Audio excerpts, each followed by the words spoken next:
Grays on our Wednesday Grays. We are coming back after fall ball, October baseball, the World Series, stealing headlines with the LA Dodgers, Shohei Otani, the drama, Game 7 in Toronto.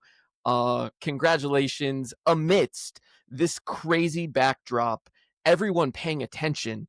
This US versus Canada narrative, all taking place on the West Coast, people betting in the metaverse, playing out the game on PS5, the show 25, my kids getting in on all of this amidst White House demolition in DC and the complete chaos. And then an election. We got full beaver moons. We got crazy acquisitions, reverse mergers. I don't know where to start other than congratulations to your Los Angeles Dodgers. What a run. What a run. I mean, the energy in Los Angeles this whole last week, talking about rolling into Halloween, out trick-or-treating. It happens to be on Friday. It happens to be during Game 6. Every house along the blocks has some flat screen TV in the window. So as kids are walking up and trick-or-treating, parents are standing on the lawn, like basically tailgating every house that their kids are trick-or-treating at. You hear the cheers ripping down the block when you're getting ahead and the whole thing. And that narrative that you're describing, I mean, I have these diehard friends, right? Everyone has the friends who bleed blue and who watch every one of the games. And they're the ones who can barely sit still during games like these, where they're already up, and trying to convince themselves that it'll be okay to be disappointed because, oh my gosh, we're losing, and then the fair weather fans, maybe like myself, who don't watch every game, saying, hey, sit down. We're only down by 1. We're only down by 2. Like, we can do this. And then the backdrop of people saying, gosh, why does our administration dog Canada so hard? Why do we want to make them the 51st state? Why do we say all this stuff? It's setting it up to be this unbelievable moment where one of the 32 teams in the MLB, the only Canadian team, is going to make our country look terrible. And no, the stories, the number of pitches that they have command over, the unforced errors, the retribution of Mookie Betts and the double play at the end, calling Dave Roberts switching out a center fielder at the last second just to make that, game-winning fly catch. It felt like we were playing a video game, as you said. Everyone, as soon as the game's over, going into the metaverse, looking at the next game, looking at the Polymarkets, looking where the money is moving, the bets. It was all on display. I feel like in real life and in metaverse, in a collision this last weekend. So yeah, it was super Look, awesome, and let's go to the boys in blue. The LA boys in blue. the The LA other guys are in boys. blue too.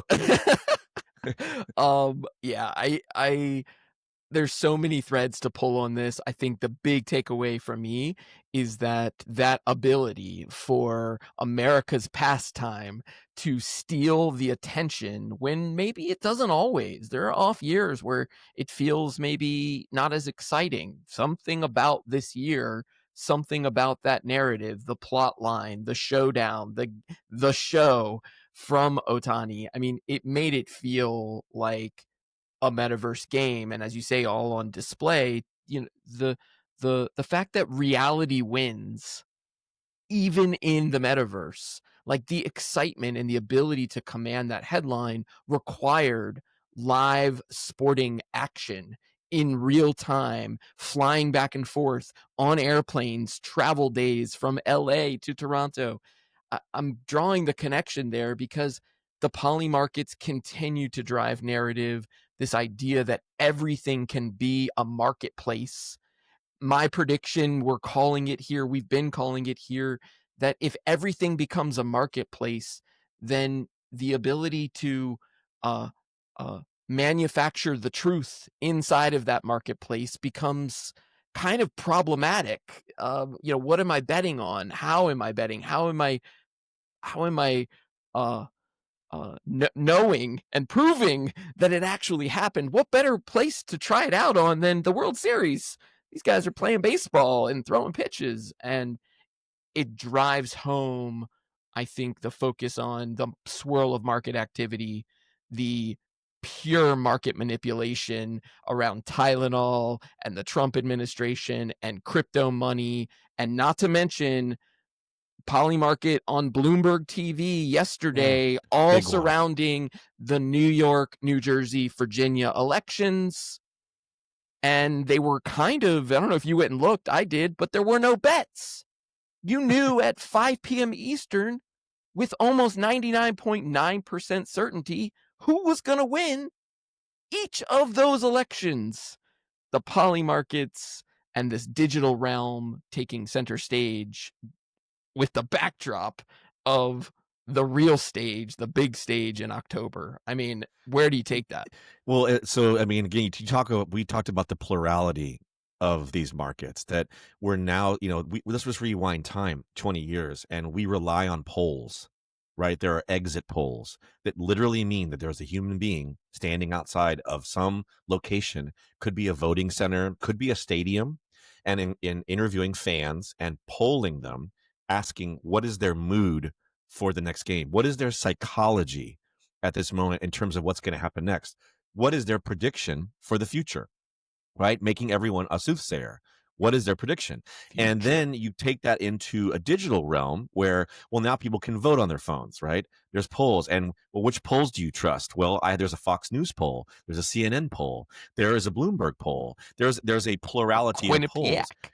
They win a pack poll, but there hasn't been one that really rises up at a Hmm. meta layer Hmm. on top of that, even though in other industries there have been things like that in movies reviews, in product reviews, right? How do I get a sense of how good or bad this product is? Well, the customers are predicting that for you based on their experience with it.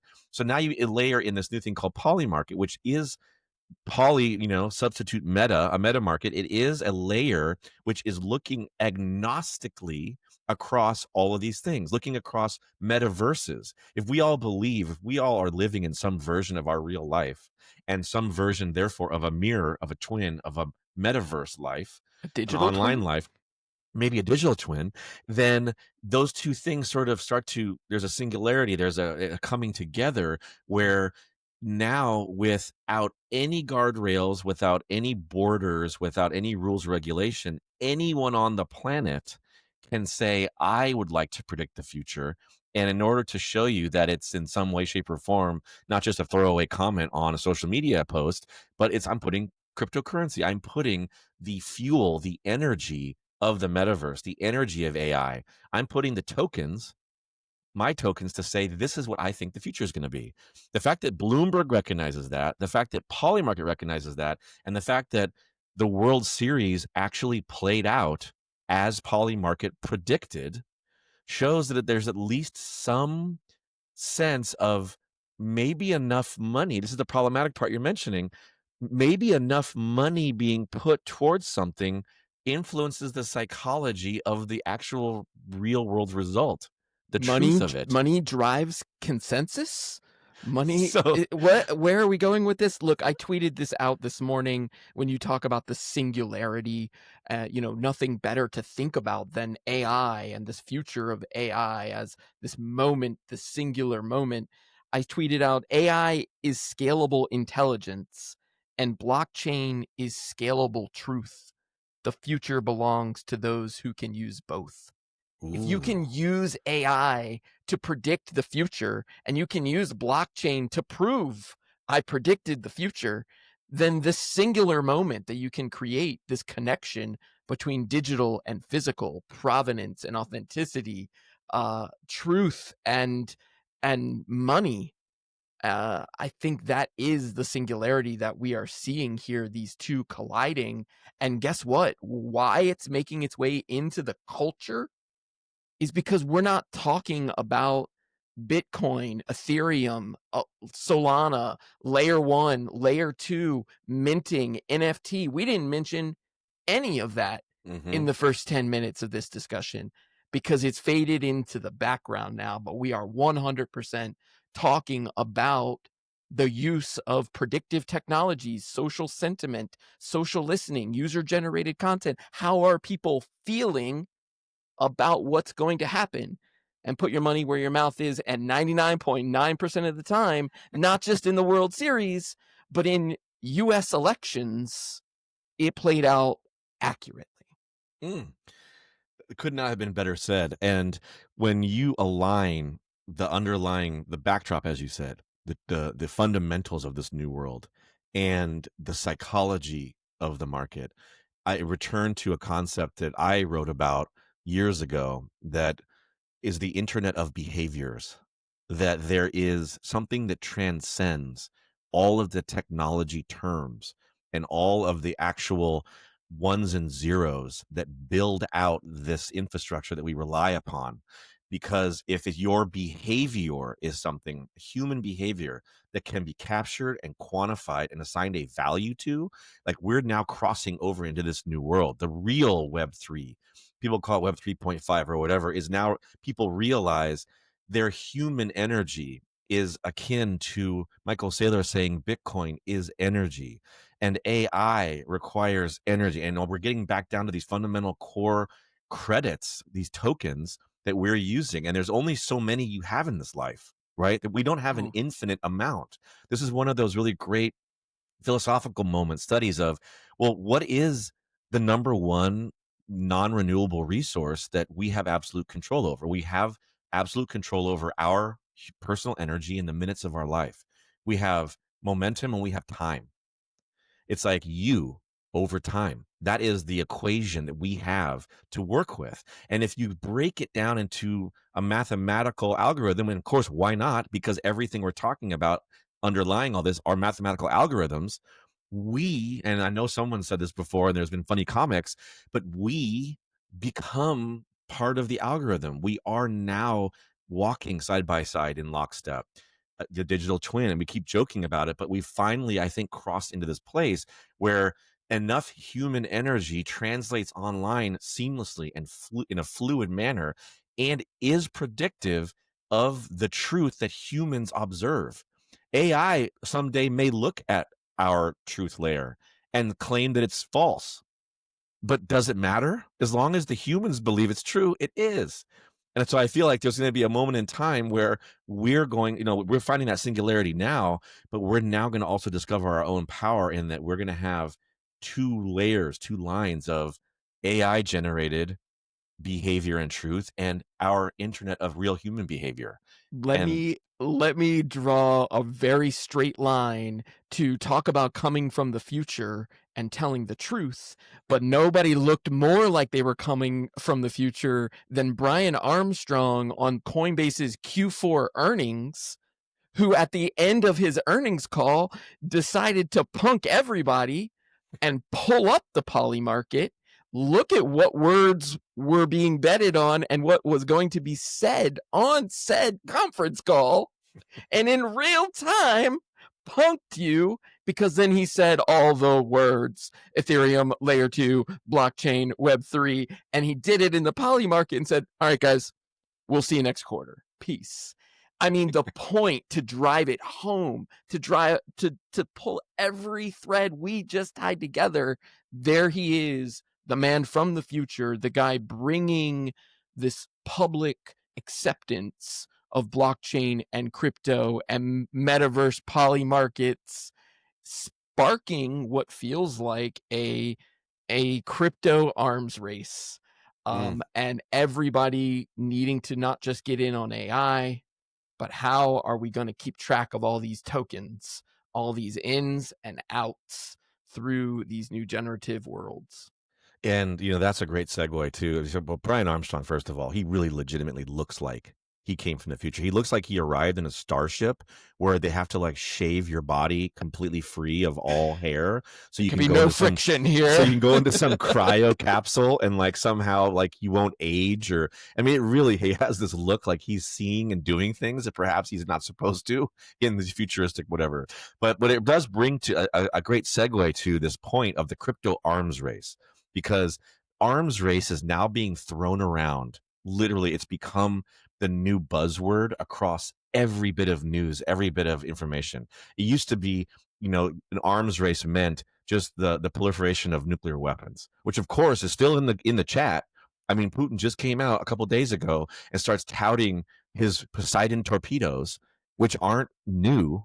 They've been around for decades, but he's just coming out and talking about this to kind of stoke the embers of the notion of an arms race in the traditional sense.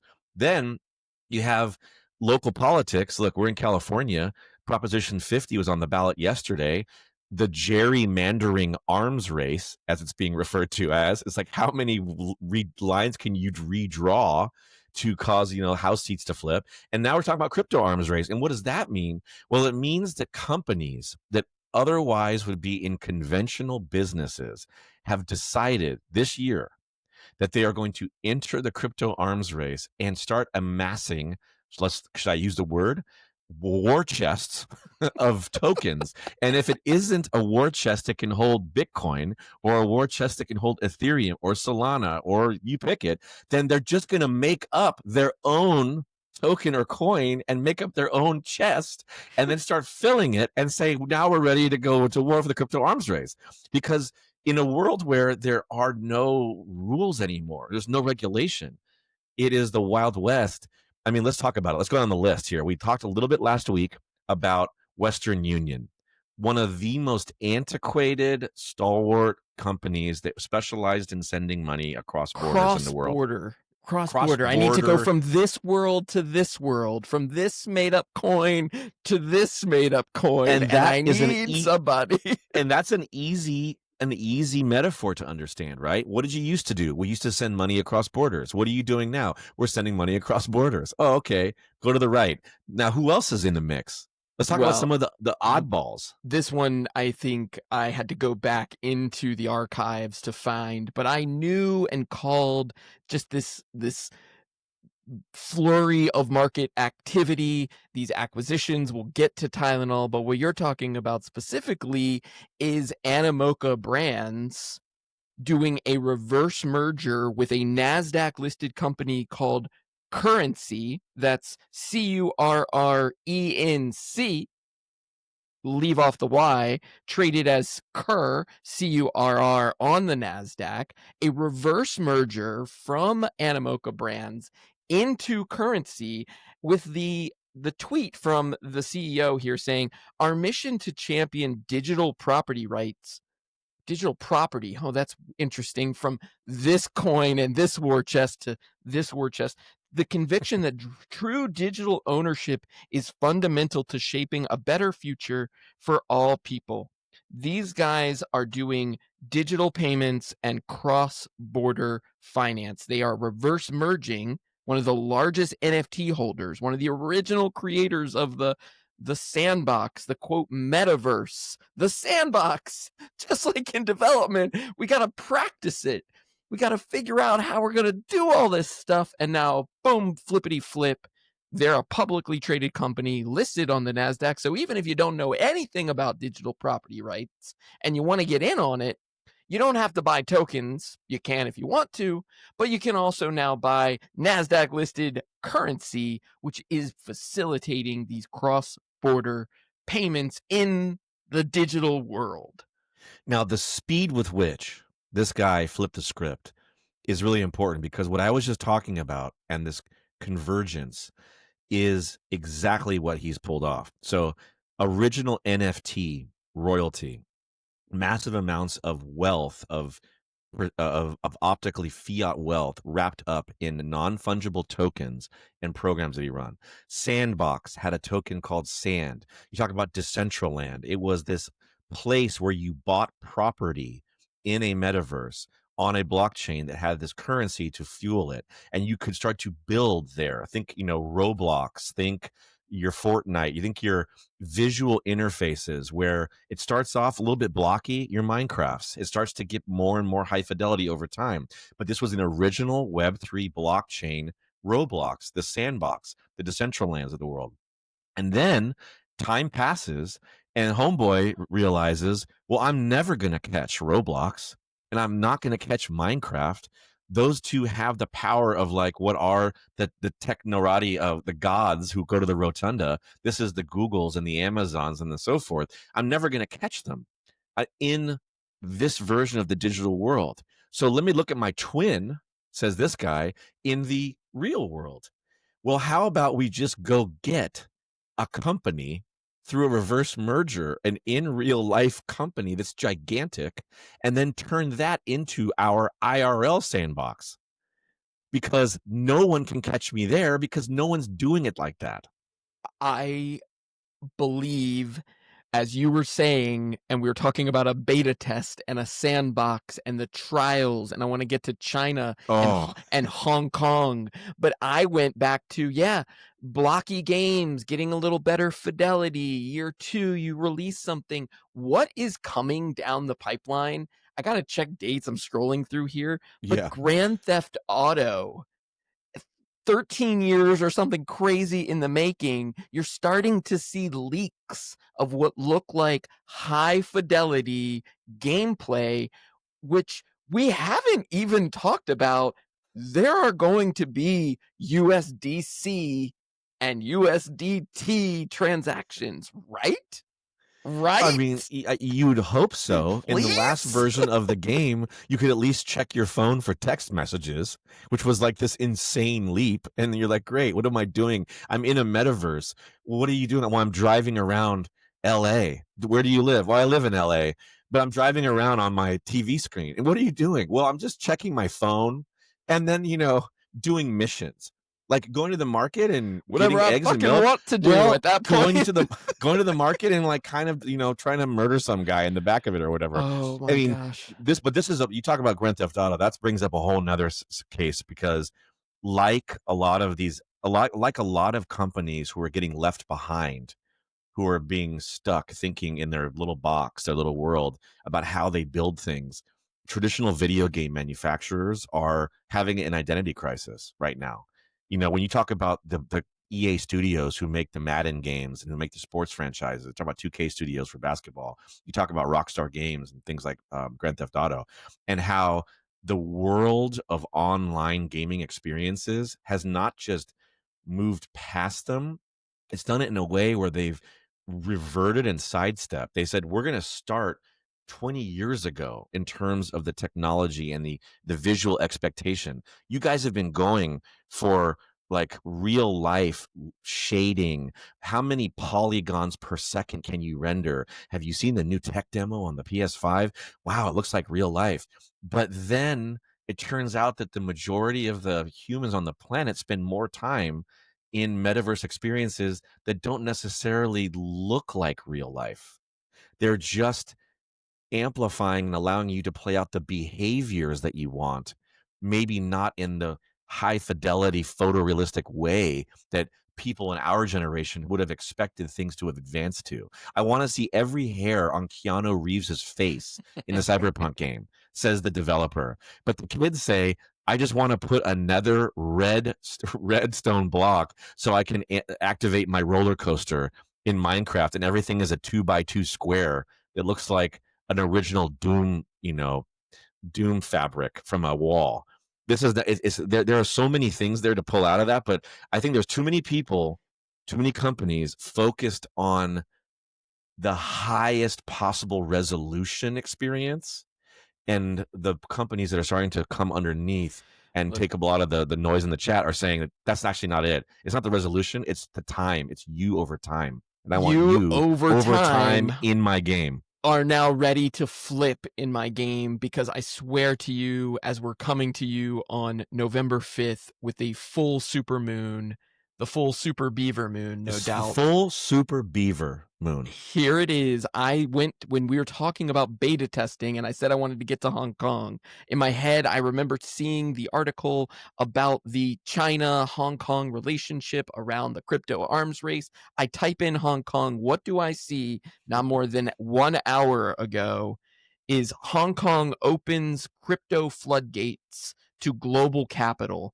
This is from Wahid Pesarle on Yahoo Finance. Hong Kong opens crypto floodgates to global capital. That's the Hong Kong Securities and Futures Commission, hinting at easing restrictions and encouraging cryptocurrency trading with its new plans. So, guess who just showed up at the casino?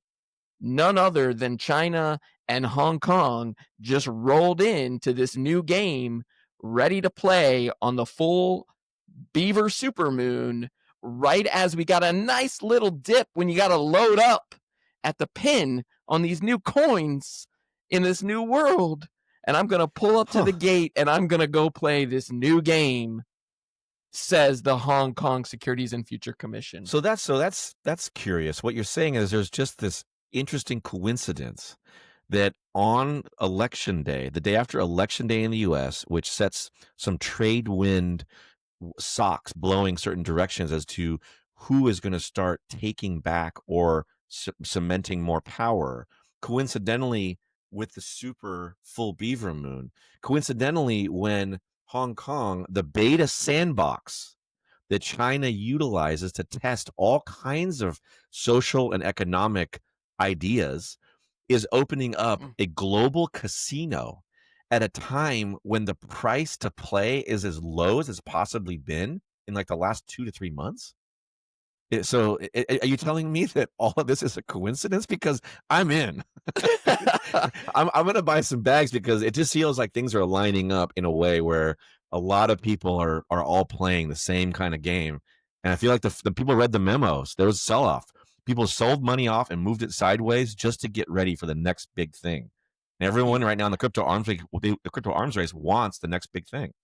Yeah, and I think that is really wild to think that Trump is coming back from meetings with Xi over the last week while the government here in DC stays shut down, while an US election plays out, while the World Series on the global stage captures the global attention with the LA Dodgers and Shohei Otani taking the win in game 7, drive this full narrative all the way around. It is hard not to see the weaves, the connections, the lines that we can draw that are driving the culture forward. And this global community, who, if you read the memos and you've been listening to this show for the last 3 years, we've been calling it every single one of them. I think the one we got to get to here and now is the AWS OpenAI deal happening. These guys need to scale. If we're ready to go, all of a sudden the casino opened up and we got more tokens than we know what to do with. We got to have more machines to put them in. Sam Altman, even with trillions and trillions, who's, by the way, going to IPO soon. The rumors Yes, have started. the rumors have started, but I think that there's probably at least 3 examples we can talk about here. One, OpenAI and Amazon. Two, the Trump family and predictive markets, where there's this trend I'm hearing, which is if you can't beat them, join them.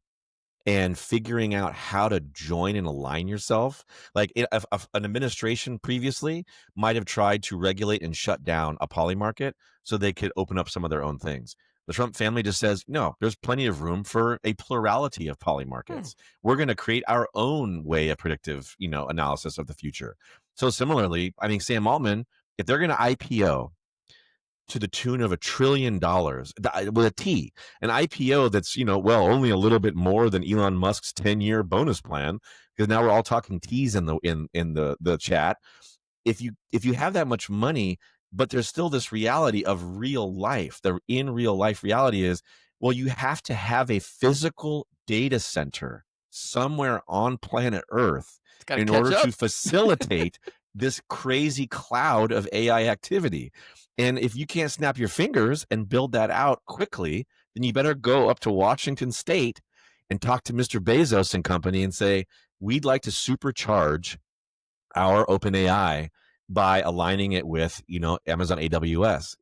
We want to do what you've probably over time facilitated for a myriad companies, and the idea that you can just bring the two together in a way that, by the way, it just happens to be the big news story. Let's not forget who else is in OpenAI. Well, Microsoft is in OpenAI, and there's another bunch of tech companies that are there. AWS happens to be the biggest, the newest one, but part of that conflation that we're talking about happening with with our own behavior on the internet. That conflation, that join is happening even at the corporate level, at the technology level. None of these companies actually exist in isolation. None of the technologies can support themselves in isolation. Even Apple, who is the most famous example of the walled garden and that we can do it all ourselves and we don't need you, has already fully embraced three, four, five, six different tech companies, the current administration, and China for production of chips. There is no such thing as a made in America story, even though we keep reporting that. It is a global economy and it's global infrastructure. And again, Hong Kong is just the tip of a spear. And behind Hong Kong is all of China. OpenAI is a tip of a spear, and behind OpenAI is all of American technology. The reason that I can say if you can't beat them, join them, and look, politics aside here, but there is a reason that he named his social network media company Truth Social.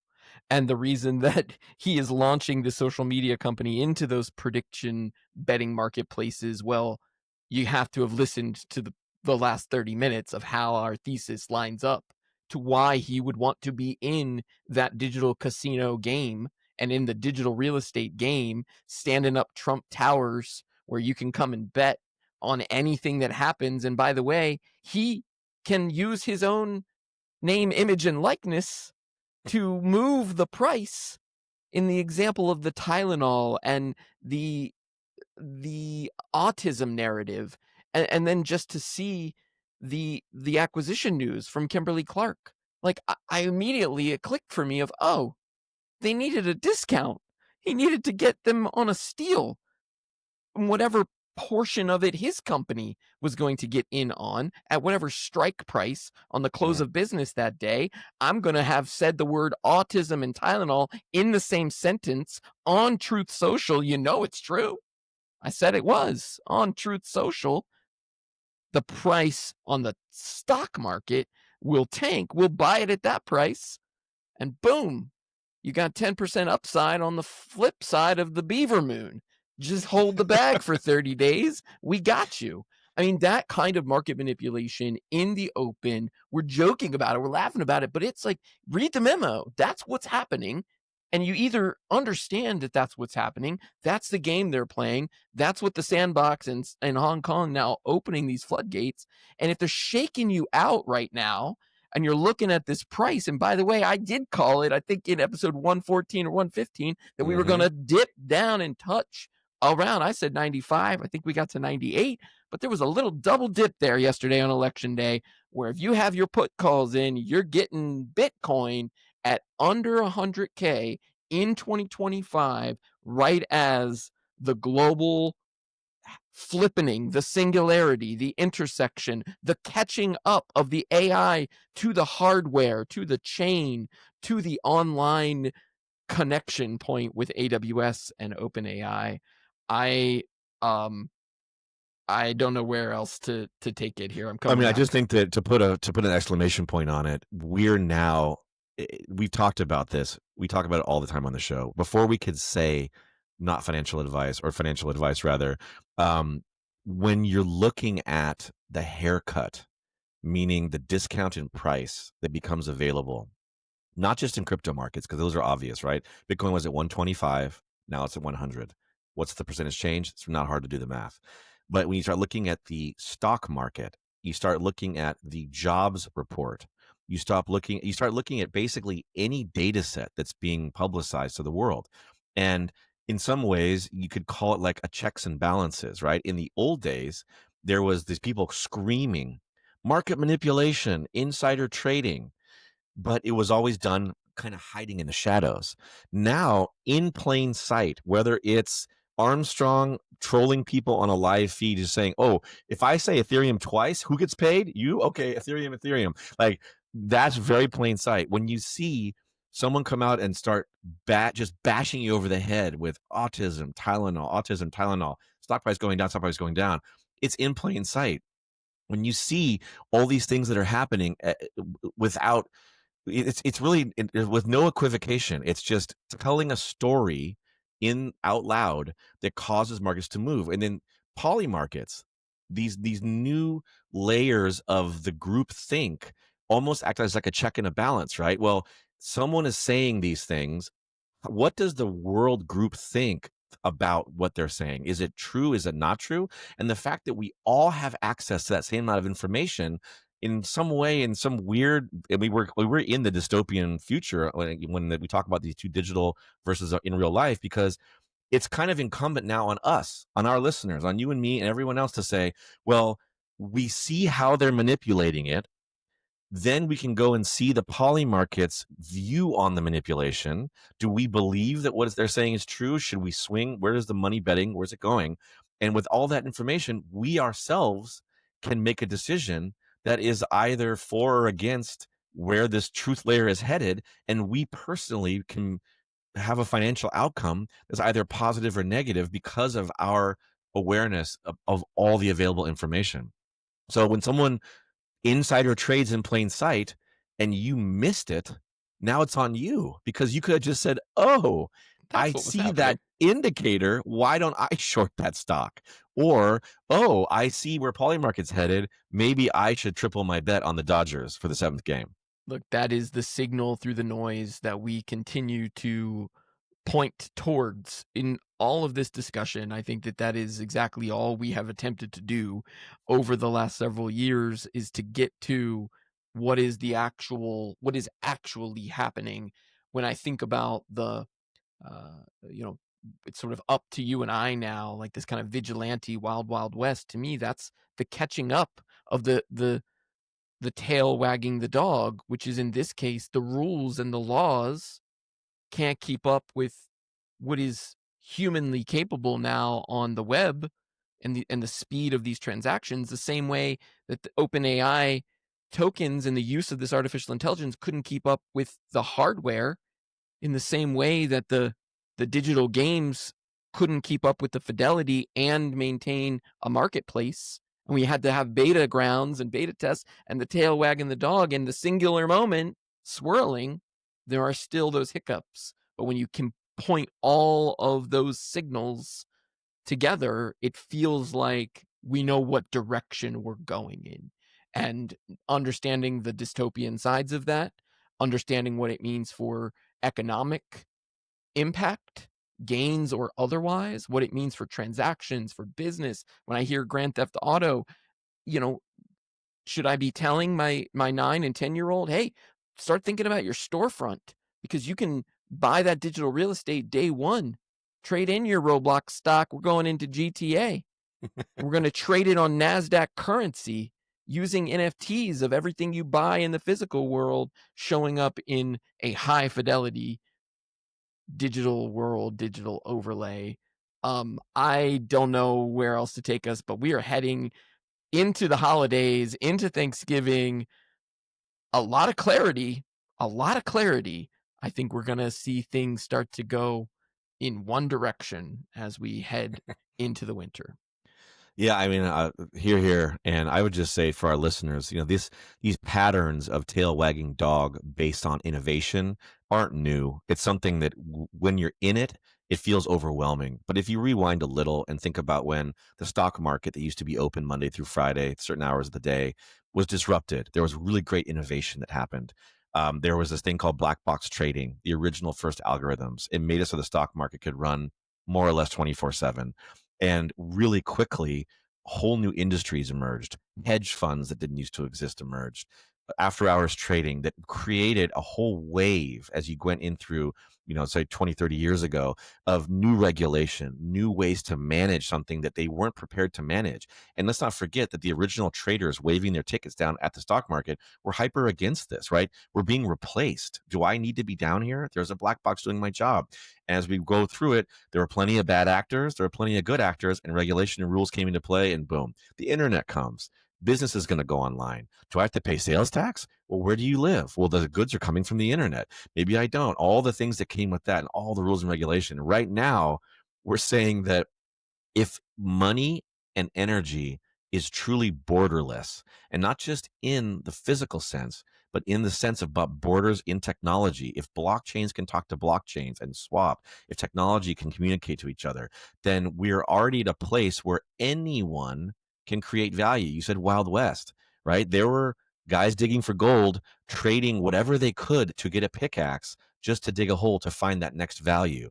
It created a lawless place, which we are absolutely in. That's the crypto arms race is a lawless place with no regulation. And if you need to buy a shovel to mine Bitcoin, well, maybe you should go create a new Polymarket, create a new token to make betting, fabricate value out of nothing. As long as people believe it's true, you can go get a mining rig and go mine rope and go mine Bitcoin, and you're now part of an economy that is effectively all on the same infrastructure, but is still in real time. And we probably will for the next 10 years be just addressing and catching up. How do you control something that is moving faster? The human innovation, as you said, with AI and with the tokenization, moves faster than anyone else can right now in any kind of government, state or federal. So until they adopt the same technology to move as quick as everyone else in innovation in technology, then it's going to be it's the Wild West. Get your I bags while you have can. no doubt that in 10 years' time, we're going to look back on what feels like this unregulated Wild Wild West moment as we talk about World Series, betting, elections, that the rules and regulations that allow those things to happen at the speed of blockchain will be created slowly, slowly over time. And that's the next generation of the internet that we are ushering in here. This has been a fun one.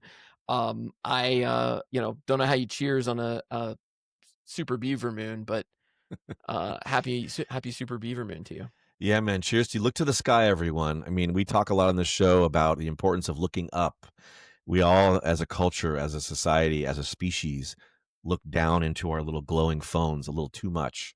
So, for one night tonight, if you're in a part of the world where you can see the super moon, look up and just appreciate something that is beautiful and natural, and the rest will fall into place as long as you can ground yourself that way.